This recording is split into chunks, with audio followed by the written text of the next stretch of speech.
గారి దగ్గర తీసుకెళ్ళి మరి ఆమెకి టికెట్ ఇవ్వాలనేటువంటి చెప్పినాం. కాబట్టి మీటింగ్ అయిన తర్వాత భోజనం అయిన తర్వాత మీటింగ్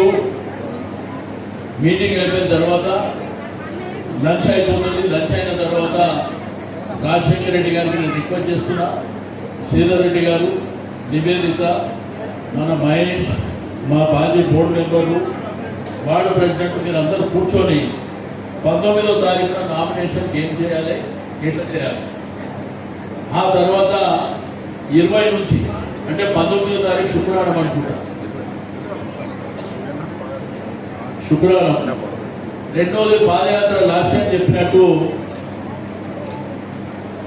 మనం ఆ పాదయాత్రను కూడా డిజైన్ చేసుకొని మొదలు ఉదయం పూట 2 గంటలే, సాయంత్రం 4 గంటలు చేసుకుంటే ఎండలు కూడా బాగున్నాయి కాబట్టి ప్రజలు ఇబ్బంది పడతారు, మనం ఇబ్బంది పడతాం కాబట్టి మరి నిరంతరంగా ఎలక్షన్ వరకు ఆ పాదయాత్ర కంప్లీట్గా జరుగుతుంటుంది.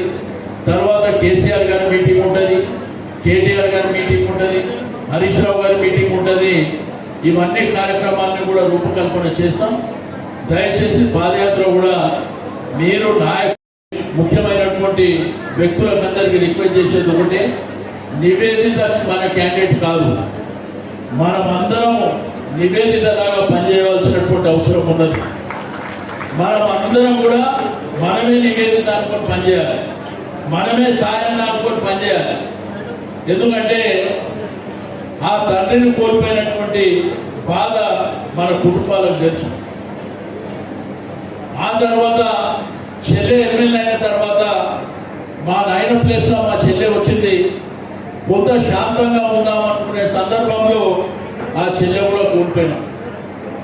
కాబట్టి ఇక ఈ బిడ్డని మీ చేతనే పెడతాం, ఇక మీరే కాపాడుకొని ముందుకు తీసుకుపోవాలని చెప్పి మళ్ళీ ఒకసారి తెలియజేస్తూ, భోజనం అయిన తర్వాత మాత్రం ముఖ్య నాయకులు మీరు కూర్చొని కార్యక్రమాన్ని రూపకల్పన చేసి దాని ప్రకారం ముందుకు వెళ్ళాలని కోరుకుంటూ సెలవు తీసుకుంటాం.